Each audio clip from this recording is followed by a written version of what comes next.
장 17절과 18절입니다. 두 절 말씀을 우리 한 목소리로 같이 읽습니다. 비록 무화과 나무가 무성하지 못하며 포도나무에 열매가 없으며 감람나무에 소출이 없으며 밭에 먹을 것이 없으며 우리의 양이 없으며 외양간에 소가 없을지라도 나는 여호와로 말미암아 즐거워하며 나의 구원의 하나님으로 말미암아 기뻐하리로다. 아멘. 이제 하박국 마지막 부분에 이르게 되었는데요. 우리가 지금까지 생각해 본 내용들을 통해서 볼 때 하박국은 어떤 사람이었습니까? 하박국과 가장 비슷한 사람을 성경에서 한 사람 찾는다면 니고데모를 꼽을 수 있다라고 말씀드렸죠. 니고데모는 어떤 사람이었습니까? 회의가 많고 의심이 많았던 그런 사람이었죠. 예수님께 밤중에 찾아와서 어찌하여 그런 일이 있을 수 있습니까? 어떻게 그런 일이 가능합니까? 라고 계속해서 물었던 사람이 니고데모였어요. 바로 하박국이 그 신약의 니고데모와 아주 비슷한 사람이었어요. 어떻게 그 사실을 알 수 있었습니까? 하박국 선지서, 이 하박국서가 그렇게 시작하고 있었던 것 보게 되죠. 하박국 1장 2절 3절을 보시면 여호와여 내가 부르짖어도 주께서 듣지 아니하시니 어느 때까지리이까? 내가 강포로 말미암아 외쳐도 주께서 구원하지 아니하시나이다. 어찌하여 내게 죄악을 보게 하시며 패역을 눈으로 보게 하시나이까? 겁탈과 강포가 내 앞에 있고 변론과 분쟁이 일어났나이다. 여기서도 보면 어느 때까지니까 너무나도 불의가 판을 치는 이런 일들을 보면서 도대체 어느 때까지 이런 일이 계속될 것입니까? 라고 니고데모처럼 하박국도 하나님께 묻는, 어찌하여 이런 일을 하나님 내버려 두고만 계십니까? 라고 또 하나님께 묻는 그런 하박국의 모습을 보게 돼요. 하박국 1장 13절과 14절에도 똑같은 내용이 나옵니다. 주께서는 눈이 정결하심으로 악을 참아보지 못하시며 패역을 참아보지 못하시거늘 어찌하여 거짓된 자들을 방관하시며 악인이 자기보다 의로운 사람을 삼키는데도 잠잠하시나이까? 주께서 어찌하여 사람을 바다의 고기 같게 하시며 다스리는 자 없는 벌레 같게 하시나이까?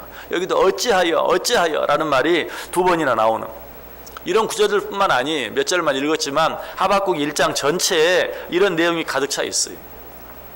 자, 이런 하박국의 질문에 대해서 하나님께서는 어떻게 응답하십니까? 이제 그 응답이 2장에 나타나 있어요. 하박국 2장 3절에 보면 이 묵시는 정한 때가 있나니 그 종말이 속히 이르겠고 결코 거짓되지 아니하리라. 비록 더딜지라도 기다리라. 지체되지 않고 반드시 응하리라. 또 하박국 2장 4절에 끝부분에 보면 의인은 그의 믿음으로 말미암아 살리라. 또 하박국 2장 14절에도 이는 물이 바다를 덮음같이 여호와의 영광을 인정하는 것이 세상에 가득함이니이다.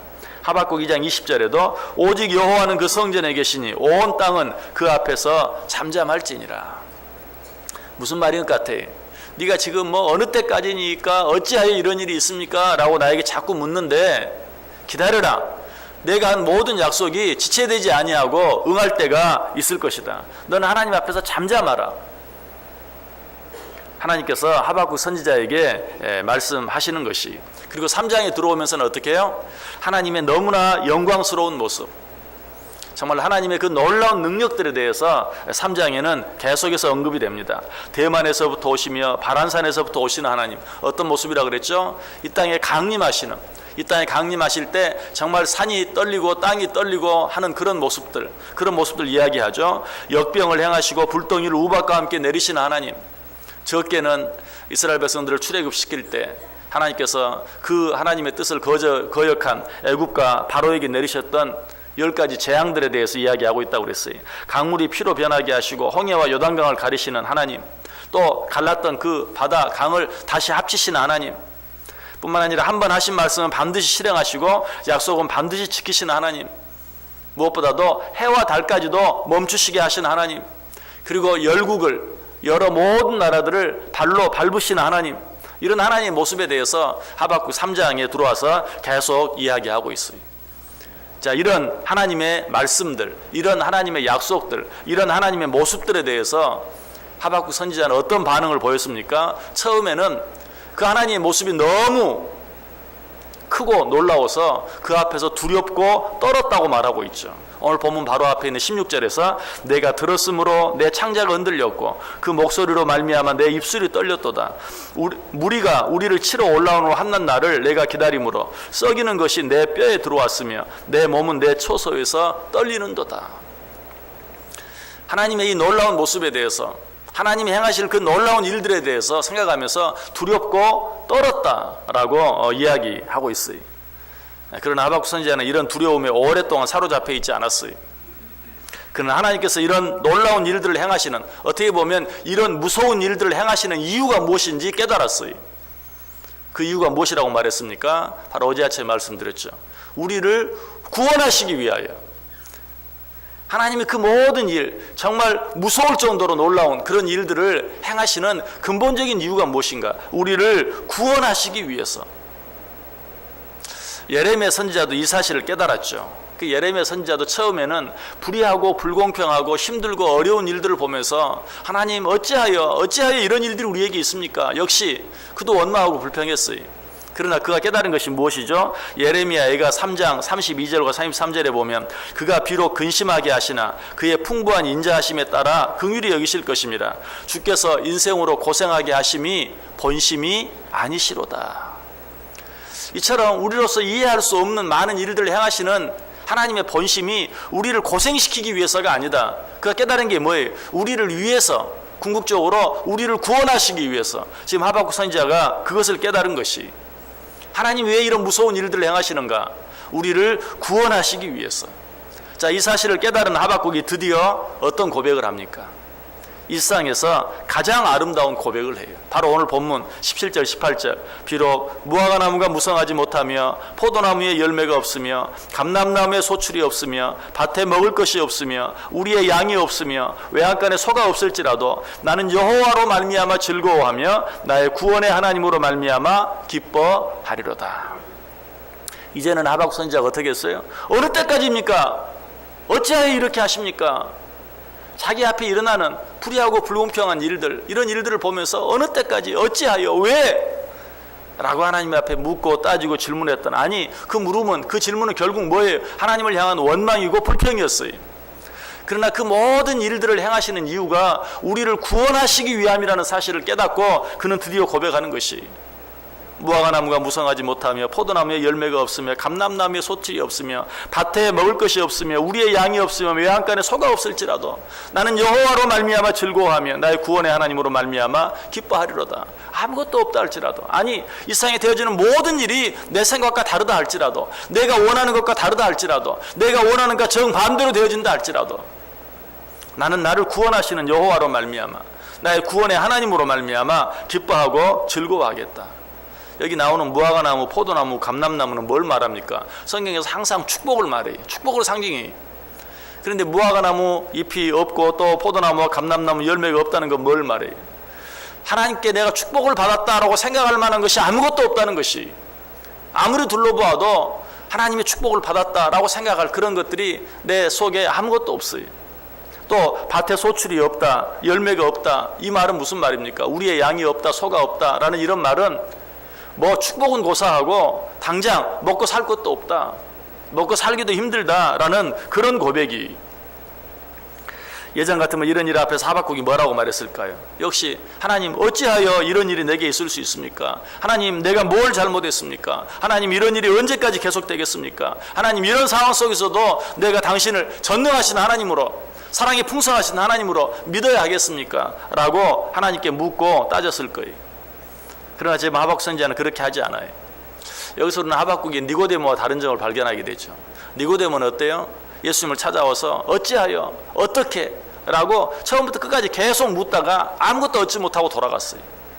그러나 하박국은 처음에는 그렇게 물었지만, 처음에는 그렇게 하나님을 향해 불평했지만, 그러나 이제 하나님께서 나를 구원하시기 위하여, 결국 이 세상에 되어지는 모든 일들은 나를 위해서 그렇게 하시는 것이라는 것을 깨닫고 니고데모와는 달리 그 자리에서 완전히 달라져서 하나님께 찬송하고 하나님께 영광을 돌리는, 나는 여호와로 말미암아 기뻐하고 구원의 하나님으로 말미암아 즐거워하리로다.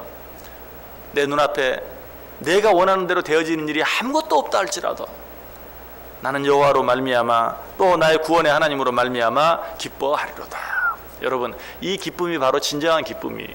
이 기쁨은 누구도 빼앗아갈 수 없는 기쁨이에요. 기쁨에는 두 가지 종류가 있습니다. 하나는 상대적인 기쁨, 상대적인 즐거움이. 이런 기쁨, 이런 즐거움은 무엇으로 인해 생기는 기쁨입니까? 무화과나무 열매로 말미암아, 포도나무 열매로 말미암아, 감람나무 열매로 말미암아 얻어지는 기쁨. 바로 이런 기쁨이 상대적인 기쁨이에요. 왜 그렇죠? 그런 것은 무화과나무, 포도나무, 감람나무 열매가 적으면 기쁨도 적어요. 열매가 많으면 기쁨도 커져요. 이렇게 상황에 따라서 커지기도 하고 작아지기도 하는 이런 기쁨, 이거는 뭐죠? 상대적인 기쁨이. 또 무화과나무, 포도나무, 감람나무 열매는 어때요? 있다가도 없고 없다가도 있어요. 우리의 양과 소도 마찬가지. 그런 것으로 인한 기쁨은 역시 있다가도 없고 없다가도 있는, 있을 때도 있고 없을 때도 있고 상대적인 기쁨이. 그러므로 이런 것들로 인하여 기뻐하고 즐거워하는 사람은 어느 때는 기뻐하지만 어느 때는 한없는 절망 속에서 실망하고 낙심하고 원망하고 불평할 수밖에 없는 것이. 그러나 이것과는 완전히 다른 기쁨이 있죠. 어떤 기쁨입니까? 절대적인 기쁨. 절대적인 기쁨은 뭐예요? 상황에 따라 달라지지 않는 것이. 무화과나무, 포도나무, 감람나무에 열매가 있든지 없든지, 양의 우리와 소의 외양간에 양과 소가 있든지 없든지 그것과는 상관없이 항상 기뻐하고 즐거워할 수 있는 기쁨, 이것이 절대적인 기쁨이죠. 이 기쁨은 무엇으로 말미암은? 무화과나무나 포도나무나 감람나무 열매로 말미암아 기뻐하는 기쁨이 아니, 우리의 양과 소로 말미암아 기뻐하는 기쁨이 아니, 무엇으로? 누구로 인한? 여호와 하나님으로 인한 기쁨. 이 기쁨은 상황과 상관없어요. 항상 기뻐하고 즐거워할 수 있어요. 왜? 여호와 하나님은 절대로 바뀌거나 변하지 않는 분이시기 때문에. 여러분, 항상 기뻐하라 라고 우리에게 말하는데 정말 항상 기쁘고 즐거운 삶을 살기를 원하세요? 무엇으로 인해 기뻐해야 하겠습니까? 여호와 하나님으로 말미암아, 구원의 하나님으로 말미암아 기뻐해야 돼요. 하나님이 나를 구원해 주셨다는 사실. 여러분, 하나님이 저와 여러분을 구원해 주신 건 믿으십니까? 그 구원은 누구도 빼앗아갈 수 없는 건 믿으십니까? 그 구원은 절대로 바뀌지 않는 건 믿으십니까? 여러분, 그렇다면 내 상황이 너무 힘들고 어려울 때, 포도나무 열매도 없고 감람나무, 무화과나무 열매도 없을 때, 우리의 양과 소가 없을 때, 밭에 식물이 없을 때, 그럴 때라도 나를 이미 구원하신, 그리고 그 구원하신 나를 끝까지 지키시고 인도해 주시고 보호해 주실, 그래서 기어이 하나님 보좌 우편에 앉히시고야 마실 그 여호와 하나님으로 말미암아 기뻐하고 즐거워할 수 있어야 돼요. 이 하나님은 어제나 오늘이나 앞으로 영원토록 변함이 없는 분이라고 그랬어요. 정말 이 하나님으로 인하여 기뻐하고 즐거워할 수 있는, 이 하나님을 믿음으로 말미암아 기뻐하고 즐거워할 수 있는 사람은 그 기쁨을 누구도 빼앗아갈 수 없어요. 포도나무나 감람나무나 또 무화과나무 열매로 인하여 기뻐하는 그 기쁨은 그 열매 빼앗아 가버리면 기쁨도 함께 빼앗겨요. 우리 안에 있는 양과 소로 인하여 기뻐하고 즐거워하는 자는 그 양과 소 빼앗아 가버리면 그 기쁨도 빼앗겨버리고 마르는 것이. 그러나 여호와 하나님을 빼앗아 갈 수 있는 자는 아무도 없어요. 우리 구원의 하나님을 우리 가운데서 빼앗아 갈 수 있는 자는 아무도 없어요. 제 아무리 약한 사단 마귀라 할지라도 그것만은 어떻게 할 수 없어요. 그러므로 변함없는, 그리고 영원하신 여호와 하나님, 내 구원의 하나님으로 인하여 기뻐하고 즐거워하며 살아갈 때 우리는 비로소 항상 기뻐하는 삶을 살 수 있어요. 오늘 하루 어떻게 살기를 원하십니까? 내 눈앞에 보이는 여러 가지 일들과 상황, 내 앞에 놓여진 여러 가지 문제들, 그것과는 상관없이 나를 구원해 주신 하나님, 한 번 구원하신 자를 영원토록 놓지 아니하시는 하나님, 그래서 구원하신 당신의 자녀들을 기어이 당신 보좌 우편에 앉히고야 마신 하나님, 이 영원하신 하나님을 이 하루도 믿고 의지하고 바라봄으로 영원토록 기뻐하고 즐거워하며 살아갈 수 있는 하박국 선지자처럼 내가 여호와로 말미암아 기뻐하고 내 구원의 하나님으로 인하여 즐거워하리로다, 이렇게 고백하고 이렇게 찬송하며 살아갈 수 있는, 그래 우리의 삶 전체가 항상 기뻐하고 항상 즐거워하며 살아갈 수 있는 복된 삶 꼭 되실 수 있기를 주님의 이름으로 간절히 축원합니다.